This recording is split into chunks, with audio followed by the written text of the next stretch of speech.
السلام علیکم دوستو۔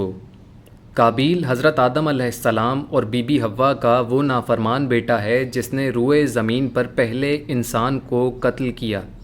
حضرت آدم علیہ السلام نے اپنی جانشینی کے لیے اپنے بیٹے حابیل کو چنا، جس کی وجہ سے قابیل کو اس فیصلے سے اعتراض ہوا۔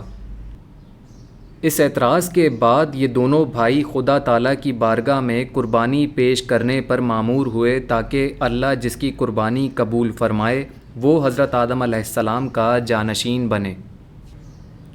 ایک اور دلچسپ اور ایمان افروز ویڈیو کے ساتھ آپ کو ہمارے چینل روحانیت ٹی وی میں خوش آمدید۔ دوستو، قابیل کے اس اعتراض کے بعد ان دونوں بھائیوں کو قربانی پیش کرنے پر مامور کیا گیا۔ جب خدائے بزرگ و برتر کی بارگاہ میں حابیل کی قربانی قبول ہوئی تو وہ حضرت آدم علیہ السلام کے مسند جانشینی کے حقدار ٹھہرے۔ قرآن مجید کی سورہ مائدہ میں ارشاد ہوتا ہے کہ اور انہیں پڑھ کر سناؤ آدم کے دو بیٹوں کی سچی خبر کہ جب دونوں نے ایک ایک نیاز پیش کی تو ایک کی قبول ہوئی اور دوسرے کی نہ قبول ہوئی، تو وہ اس پر بولا کہ قسم ہے کہ میں تجھے قتل کر دوں گا۔ جواباً دوسرے نے کہا کہ اللہ اسی کی قربانی قبول کرتا ہے جسے ڈر ہے، بے شک اگر تو اپنا ہاتھ مجھ پر بڑھائے گا کہ مجھے قتل کرے تو میں اپنا ہاتھ تجھ پر نہ بڑھاؤں گا کہ تجھے قتل کروں۔ میں اللہ سے ڈرتا ہوں جو مالک ہے سارے جہان کا۔ میں تو یہ چاہتا ہوں کہ میرا اور تیرا گناہ دونوں تیرے ہی پلڑے میں پڑے اور تو دوزخی ہو جائے، اور بے انصافوں کا یہی سزا ہے۔ روایتوں میں ہے کہ قابیل نے حابیل کو قتل کر دیا اور وہاں سے فرار ہو گیا، اور پھر اس نے آتش پرستی اختیار کی۔ تاریخی، تفسیری اور حدیثی منابع میں قابیل کی اولاد کو بھی منفی نگاہ سے دیکھا گیا ہے۔ حضرت شیث علیہ السلام جو کہ قابیل کے دوسرے بھائی اور نبی بھی ہیں، انہوں نے اپنی اولاد کو قابیل کے خاندان سے مراسم نہ رکھنے کی تلقین کی تھی۔ روایتوں میں یہ بھی ہے کہ قابیل کی نسل مختلف گناہوں جیسے زنا، شراب خوری اور قمار بازی کے مرتکب ہونے کی بنا پر طوفان نوح میں غرق ہوئی، اور حضرت آدم علیہ السلام کی نسل حضرت شیث علیہ السلام سے آگے چلی۔ تفسیراً یہ بات واضح ہے کہ قابیل کو اپنے بھائی حابیل کے ساتھ حسد اور انہیں قتل کرنے کی وجہ سے ہمیشہ منفی کردار کے ساتھ یاد کیا جاتا ہے۔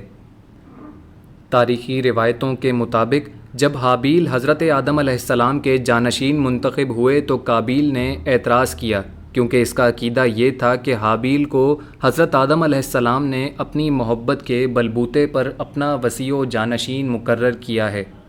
اس اعتراض میں جناب آدم علیہ السلام نے حابیل اور قابیل کو خدا کی بارگاہ میں قربانی پیش کرنے کو کہا کہ جس کی قربانی قبول ہوئی وہ میرا جانشین اور وصی ہوگا۔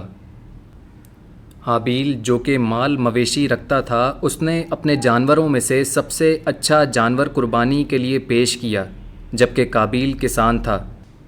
اس نے اپنے محصولات میں سے سب سے گھٹیا محصول قربانی کے لیے پیش کیا۔ دونوں بھائیوں نے اپنی اپنی قربانی ایک پہاڑ پر لے جا کر رکھ دی، جس کی قربانی کو آگ لگ جاتی وہ خدا کے ہاں قبول ہونے کی علامت سمجھی جاتی۔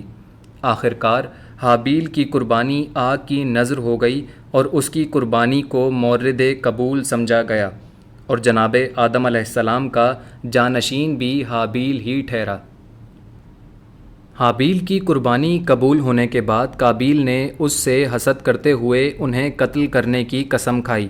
اس کے مقابلے میں حابیل نے کہا کہ قربانی قبول ہونے یا نہ ہونے کا تعلق تقویٰ سے ہے، جو متقی ہوگا خدا اس کی قربانی کو قبول فرمائے گا۔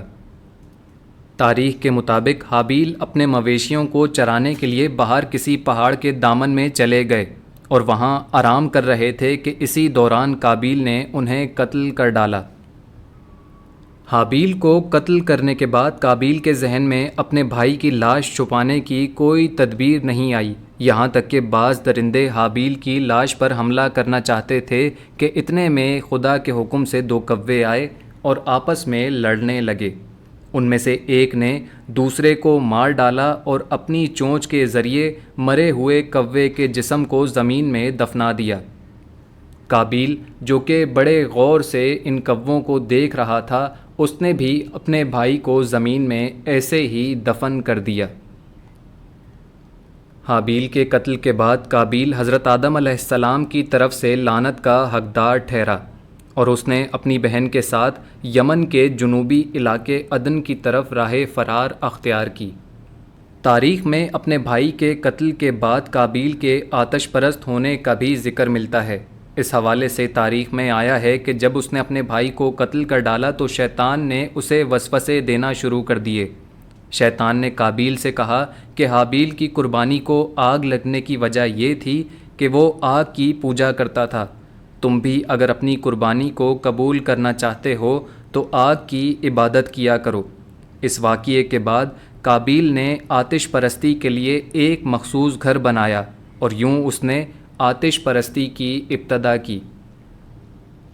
حضرت شیس علیہ السلام کے حضرت آدم علیہ السلام کا جانشینی کے لیے منتخب ہونے کے بعد قابیل نے انہیں بھی حابیل کی طرح قتل کرنے کی دھمکی دی، مگر حضرت آدم علیہ السلام نے قابیل کے شر سے محفوظ رہنے کے لیے حضرت شیس علیہ السلام کو کچھ علوم کی تعلیم دی تھی جس سے وہ قابیل کے شر سے محفوظ رہے۔ مورخین اس بات کے معتقد ہیں کہ قابیل کی نسل مختلف گناہوں کے مرتکب ہونے کی وجہ سے طوفان نوح میں غرق ہوئی اور یوں اس کی نسل کا نام و نشان مٹ گیا اور انسانی نسل حضرت شیس علیہ السلام کے خاندان سے آگے چلی۔ دوستو، یہ واقعہ صرف ایک قتل کا واقعہ نہیں بلکہ اس واقعے نے حق اور باطل کو بھی جنم دیا۔ دنیا میں جہاں کہیں ظلم ہوگا وہ یقیناً قابیل کے نقش قدم پر ہوگا، اور جو کوئی مظلوم ہوگا وہ یقیناً حابیل کے نقش قدم پر ہوگا۔ دوستو، آج کی یہ ایمان افروز ویڈیو آپ کو کیسی لگی؟ امید کرتا ہوں کہ آپ کو یہ ویڈیو ضرور پسند آئے گی۔ اگر آپ چینل پر نئے ہیں تو چینل کو سبسکرائب کرنا ہرگز نہ بھولیے گا۔ ایک ایسی ہی ایمان افروز ویڈیو کے ساتھ آپ سے جلد ملاقات ہوگی۔